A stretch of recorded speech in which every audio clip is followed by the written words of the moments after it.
না। তার মানে বোঝা যায় এটা জাতে মাতাল তালে ঠিক, এরা বাংলার মানুষের মাঝে জঙ্গিবাদ প্রচার করতে চায়। কোন ঠিক কিনা? জাইফির বেডিয়েট লয়ে বইয়া থাকে, এটাও তো হুংডা, শয়তান, বেদ্দপ। এটার কারণে আল্লাহর ওলির বদনাম হয়। কথা কোন ঠিক কিনা? আল্লাহর ওলিরা কখনো মহিলাদের সামনে যাবে না, আল্লাহর ওলিরা কখনো সিগারেট টানতো না, যদি এটা ওলি হয়। কিন্তু এটা ওলি না, ওলি না। হুজুরকে রাসূলকে জিজ্ঞাসা করতেছি, ইয়া রাসূলুল্লাহ, হক্কানি ওলি কেমনে চিনতাম নবী? আপনি বলেন না।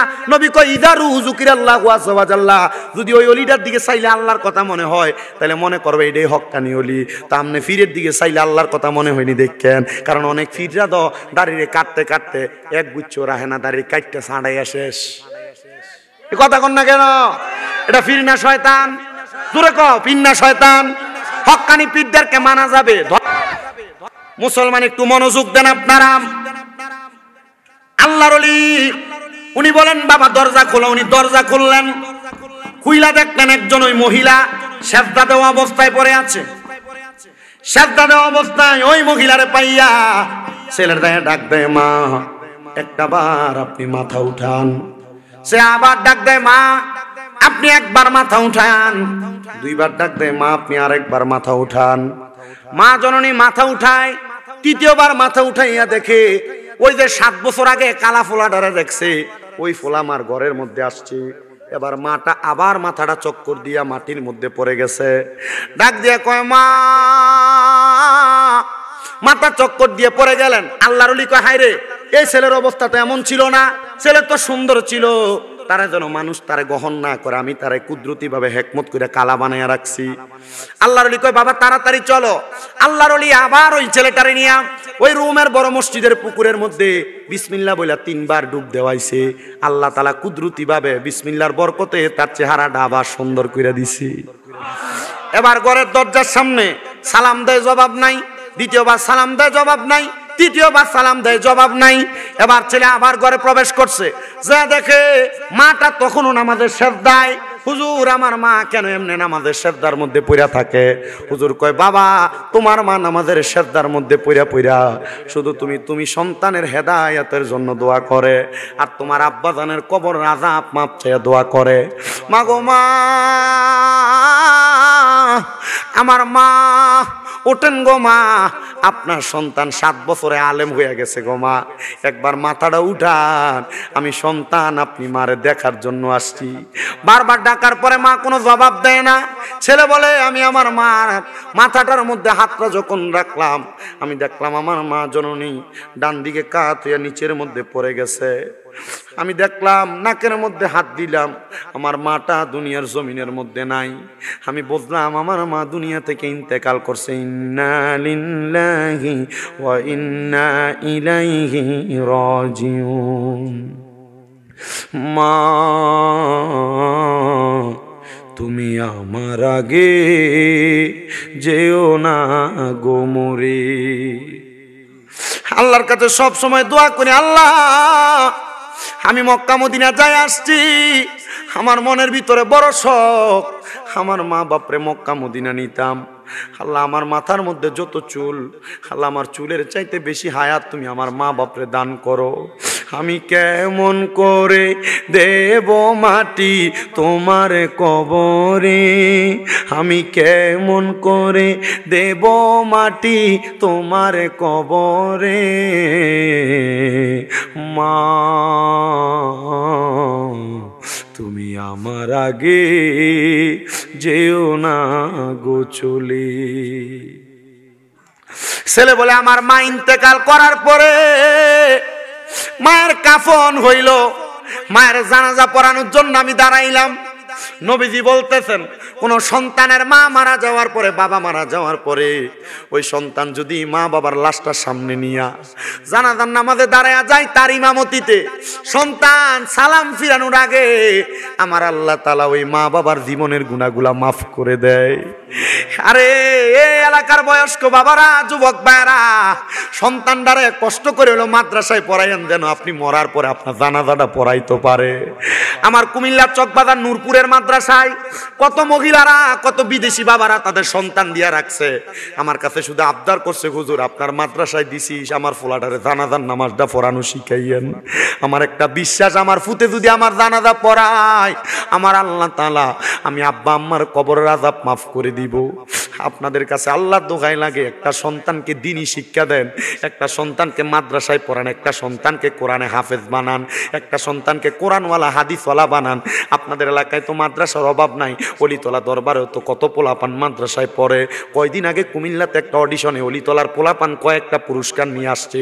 আপনার ছেলেটারে মাদ্রাসায় পড়ায়া আলেম যদি বানান, ওই ছেলের উসিলায় যদি আল্লাহ তাআলা আপনার কবর আযাব মাফ করে। অনেক বয়স্করা চিন্তা করে, হুজুর আমার ছেলে তো এখন কাজ কাম করে, আমার নাতিটারে ভর্তি করাই। এমন অনেক মানুষকে দেখছি তারা নাতিটারে মাদ্রাসায় পড়া আদর কইরা। কারণ হইল নাতিটা জানাজা দিব, নাতির জানাজা পাইয়া দাদার কবর আযাব, নানার কবর আযাব মাফ হইব।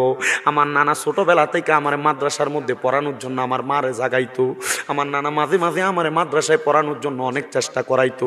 ওই নানার বরকত ছিল, ইন্তেকাল করেছে, আল্লাহর কাছে দোয়া করছি, কাবা ঘরে গিলাপ ধরে দোয়া করছি, আল্লাহ আমার নানা ভালো মানুষ ছিল, একজন নেককার মানুষ ছিল, তুমি ওনাকে মাফ করে দাও। মারা যাওয়ার 1 বছর আগে হজ করছে, আমার কাছে কইছে আমার জীবনে আর কোনো আশা নাই, আমার হজটা একটু করাইয়া দিই। আমি কইছি নানা হজে যাইবেন, আমার উস্তাদের মাধ্যমে আমি হজে পাঠাইছি।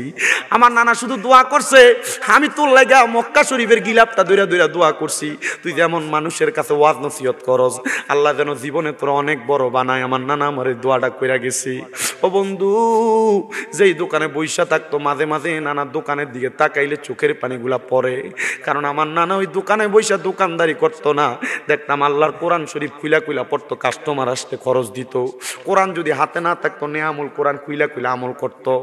আমার নানারে দেখতাম অজু যদি ভাঙ্গা যাইতো, উনি অজু করার জন্য আস্তা দোকান ফালাইয়া দিয়ে চলে যাইতো। জিজ্ঞাস করলাম দোকানের কি পাহারা দিতেন না? আমি যেই আল্লাহর গোলামি করি ওই আল্লাহ তো আমার দোকান রে পাহারা দেয়। এমন তাকওয়াওয়ালা মানুষ ছিল। আমি দোয়া করি আপনারা যারা এখানে মাহফিলে বসছেন, হয় আপনার সন্তানকে, হয় আপনার নাতিকে, হয় আপনার ভাইকে আপনি মাদ্রাসার মধ্যে পড়াইবেন। মনে রাখবেন এই মাদ্রাসায় পড়াইলে দোয়ার কারণে আল্লাহ আপনার মা বাপরে মাফ করবো, আপনারে মাফ করব। ওই ছেলে বলে আমি আমার মা জানাজার নামাজটা পড়াইলাম, নিজ হাতে আমি আমার মারে কবরে শোয়াইছি। আমার মারে আমি নিজ হাতে কবরে শোয়াইয়া আমি যখন কবর থেকে উঠলাম, মিনহা খলাকনাকুম ওয়া ফিহা নুঈদুকুম ওয়া মিনহা নুখরিজুকুম তারাতান উখরা বলে মাটিগুলা দিছি। মাটিগুলা কবরে দিয়া আমি যখন চলে আসছি, ওই হুজুরের কাছে বললাম, হুজুর 7 বছর আমারে পালছেন, আমার আব্বা আমার ছোটবেলায় মারা গেছে, আমার মা আমারে মানুষ করছে, আমি নেশা করছি, আমার মা আমার প্রতি বিরক্ত ছিল।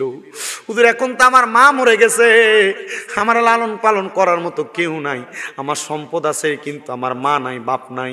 হুজুর আপনার কাছে আমারে রেখে দেন, আমি আপনার কাছে থাইকে আমার বাকি জীবনটা কাটাইতে চাই।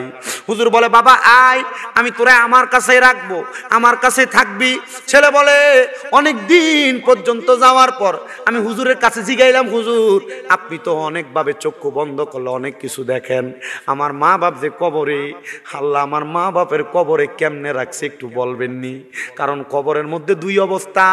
আল্লাহ কয় বান্দা লা ইস্তাউই আসহাবুন নারি ওয়া আসহাবুল জান্নাহ, জান্নাতি এবং দুজুকিরা একরকম নয়। আসহাবুল জান্নাতি হুমুল ফাইজুন, যারা জান্নাতি তারা হইল সফল কাম। হুজুর আমার মা বাপ কি জান্নাতি নি? একবার আপনি আমারে বলবেননি?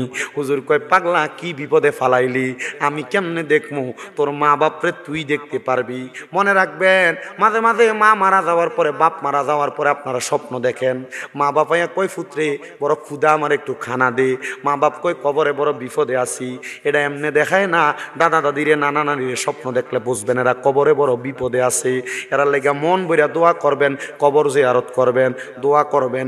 আপনারা পারলে নিজেরা দোয়া পড়াইবেন, দেখবেন আল্লাহ তাআলা আপনার দোয়ার বরকতে কবরবাসীরে মাফ করব। কারণ নবীজি কয় একটা মাছ সমুদ্রের ভিতরে কোনো মানুষকে যদি ছেড়ে দেওয়া হয়, হঠাৎ ওই ব্যক্তি মরে যাচ্ছে এমন অবস্থা, তার উদ্ধার করার জন্য একটা নৌকা গেলে সে যেমন খুশি হয়ে যায়, কবরবাসীর জন্য কেউ একটু দোয়া করলে তারা তার চাইতে বেশি খুশি হয়ে যায়। ওই ছেলে বলে আমি হুজুরের কাছে বললাম, হুজুর আমার মা বাবা কবরে কেমন আছে আপনি বলেন। হুজুর কয় আমি বলতে পারবো না বাবা, তোর একটা সবক আমি দেই। তোর মা একটা আমল করতো ফজরের নামাজের পরে। কয় হ হুজুর। ওই আমলটার নাম কি? এশাকের নামাজ। অনেকে চিন্তা করে হুজুর 5 ওয়াক্তই তো পড়ি না, এরশাক ফিরাম কোন সময়? কথা কয় না কেন? এই মাহফিলে আমার একটা বিশ্বাস 50% 100%-এর ভিতরে আমার মনে হয় না 50-60% শ্রোতায় সারের নামাজ পড়ছি। ওয়াজ শুনতে ভালো লাগে, হুজুর নামাজের কথা ভালো লাগে না। আমি বলবো দে যুবক তোর পাও আমার সামনে দে, দেও মুরব্বী বাবা তোমার পাও আমার সামনে দাও। আমি চাই না পয়াল গোত্রের কোনো যুবক বেহেশতের মধ্যে না যাইয়া দুজকে যাক, আমি চাই সবাই জান্নাতের মধ্যে যাক। তবে যদি নামাজ যদি জান্নাতে যাইতে চাও, আল্লাহর নবী কয় আসসালাতু মিফতাহুল জান্নাহ, নামাজ বেহেশতের চাবি, কথাটা কিন্তু সত্য। নবী কয় আসসালাতু মিরাজুল মুমিনিন, নামাজ হইল মুমিনের জন্য মেরাজ। আল্লাহর নবী কয় নামাজে যখন দাঁড়াইবা তুমি আমার আল্লাহরে দেখতে পাইবা। সাহাবায়ে কেরাম কই নবী গো আল্লাহরে তো দেখি নাই, তাহলে আমার আল্লাহ কি আমরারে দেখে? নবী কয় যদি আল্লাহরে না দেখো মনে করবা আল্লাহ তোমারে দেখে। নামাজে দাঁড়াও, নামাজের মধ্যে মনোযোগ থাকে না, আল্লাহু আকবার কইয়া দাঁড়াও, মশা মারো, আল্লাহু আকবার কইয়া দাঁড়াও। নামাজের মধ্যে তোমার মনে হয় তোমার ছেলে বিদেশ যাব, টাকা জোগাড় হইছে না, তোমার ক্ষেতের মধ্যে রোয়া লাগাইছো আসেনি, তোমার রোয়াডি খেয়ালাই। ও মুসলমান মনোযোগ দিয়া নামাজ পড়বা। আল্লাহর নবী আল্লাহর কোরআন থেকে বলে কদ আফলাগাল মুমিনুনাল্লাযীনা হুম ফি সলাতিহিম খাশিউন, অবশ্যই যারা নামাজের প্রতি মনোযোগী হয়েছে তারা সফল কাম, তারা সফল কাম, তারা সফল কাম। এজন্য মনে রাখবেন নামাজিরা দুনিয়াতে যদিও কষ্টে থাকে, নামাজিরা দুনিয়াতে যদি দুঃখের মধ্যে থাকে, আল্লাহ কয় তারা আখিরাতের মধ্যে এমন সফল কাম। দুনিয়ার টাকাওয়ালারা পয়সাওয়ালারা দেখবে নামাজিরা জান্নাতের ভিতরে আরাম করতাছি। ওরে চোখেরই পলকে তুমি হতে পারো লাশ, চিরতরে বন্ধ হবে তোমারই নিঃশ্বাস, হবে এলানে তোমারই নাম মসজিদের মাইকে, ঠিক কি না? হবে এলানে তোমারই নাম মসজিদের মাইকে, বাড়িওয়ালা নাই রে বাড়ি নাই রে দুনিয়াতে, বাড়িওয়ালা নাই রে বাড়ি নাই রে দুনিয়াতে, বাড়িওয়ালা নাই রে বাড়ি নাই রে দুনিয়াতে। তোমার বয়ে থাকতো মানুষ ছিল বাহাদুরি, বাবনি হাওয়ায় উড়া তুমি যে রঙিনী ঘুরি, সুতোয় টানে দিলে মালিক, সুতোয় টানে দিলে মালিক পারবে না তাকিতে, বাড়িওয়ালা নাই রে বাড়ি নাই রে দুনিয়াতে, বাড়ি গাড়ি মেল ফ্যাক্টরি টাকারও পাহাড়, বিলাসিতায় কেটেছে জনম কতই অহংকার। টাকা আছে